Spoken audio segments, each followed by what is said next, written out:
Today I wanted to talk a little bit about superships, and do they really need some of these special gimmicks? Like the Satsuma, for example, this accuracy bonus after a certain number of qualified salvos.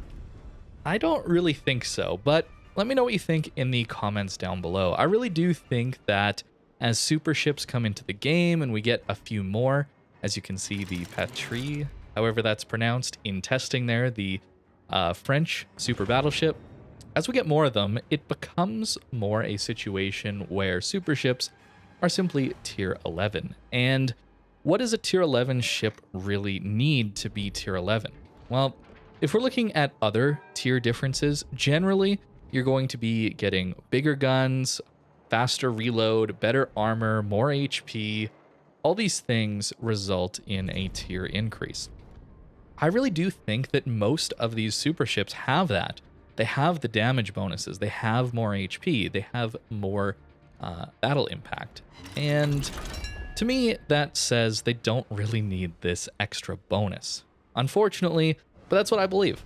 I do really like these special gimmicks though. The Satsuma accuracy bonus is amazing, and we're gonna see an absolutely disgusting salvo today. But since these ships are going to stay in the game and super ships are quickly becoming the new tier 11 for all these classic lines, right? I think that we gotta talk about these gimmicks and what they're actually bringing to the table.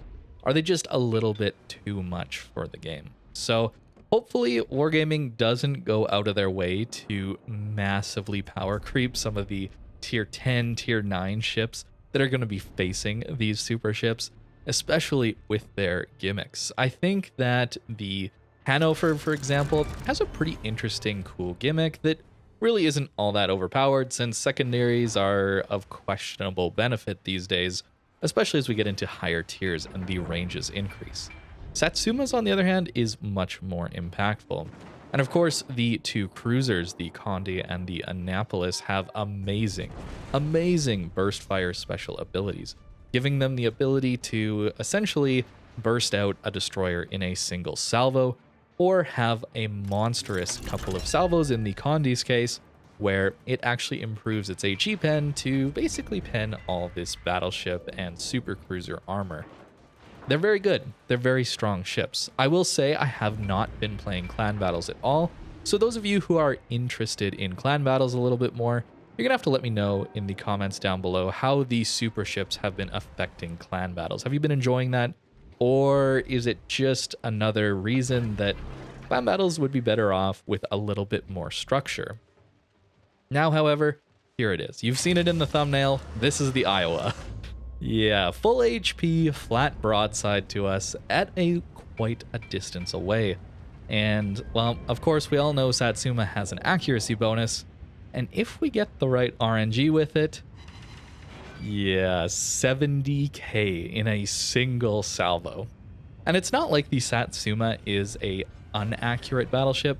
There's a little bit of trolley dispersion every once in a while, but having that accuracy boost is pretty insane and very, very impactful on the result of a game. Of course, I've complained about dispersion and inconsistency of battleships in the past. It really makes me feel like I can't make plays in battleships, but I also recognize how unfair that accuracy can be, especially with this overmatch. That Iowa was broadside. I would say he deserved to take a couple citadels. Maybe not 70k, like basically one-shotting him, but at least 20, 30k damage, maybe. Well, that would be debatable. But imagine it's a cruiser, for example, that is in the crosshairs, and potentially those cruisers are completely angled away, doing their job properly, and we manage to get that kind of dispersion. That's kind of the questionable stuff for me. The other side of this, of course, is dealing with destroyers. Having these AP shells that each deal around 2,000 damage per overpen, and having that really accurate salvo into destroyers is a very easy way to dev strike them with this AP. So I'm not saying that I want battleships to be hyper accurate or very inaccurate. I just think that there's something wrong with a class that is so heavily dependent on RNG that makes it feel unfun to play and potentially unfun to play against. And this accuracy bonus on Satsuma specifically is a bit of a problem with that. Without the accuracy bonus, I do think Satsuma would still be a decent tier 11 battleship. It might need a little bit of a reload buff since the Shikishima actually has about the same DPM, but again, battleships are much more about alpha strike than DPM, so that would be debatable as well. But yeah, that is why I think these super ships don't really need these special abilities. I think they're good enough on their own to stand as tier 11 ships. And adding these special abilities is only going to add to the massive disparity that a tier 9 ship might have to face one of these tier 11 ships. This Groningen is pushing into us, so we know that he's really not going to survive this. I'm waiting until he's going to go broadside, commit to a turn, and that's when I'm going to pop my accuracy boost, and we could probably kill him outright. He's doing a good job, though, angling to us, and, well, actually manages to take out our Ohio, but our team gets a good salvo, and we get a few shells into him as well, so not a huge deal. I will say this match has been a pretty good one for me in the Satsuma. They don't always look like this, where I have 33 hits and 173k damage. It's pretty insane. But I did spend a lot of this game shooting at that Nevsky on the J line, and he's done a really, really solid job of dodging most of the incoming damage I've thrown his way. This really, though, is the bread and butter for a ship like the Satsuma, using this overmatch to punish battleships at any angle. This Patrie really has a tough time here, since 32 millimeters of armor is very easy to overmatch in a ship like the Satsuma. And I think that takes a little bit away from the interesting parts of this game, where ships are almost punished for angling properly when these shells can overmatch through their armor. And then when they go broadside, maybe the damage is given a little less value. I'm not a huge fan of overmatch, if you couldn't tell. I would prefer that there would be different mechanics in the game to allow people to angle without being invincible, and also allow the maximum amount of damage happen when broadside.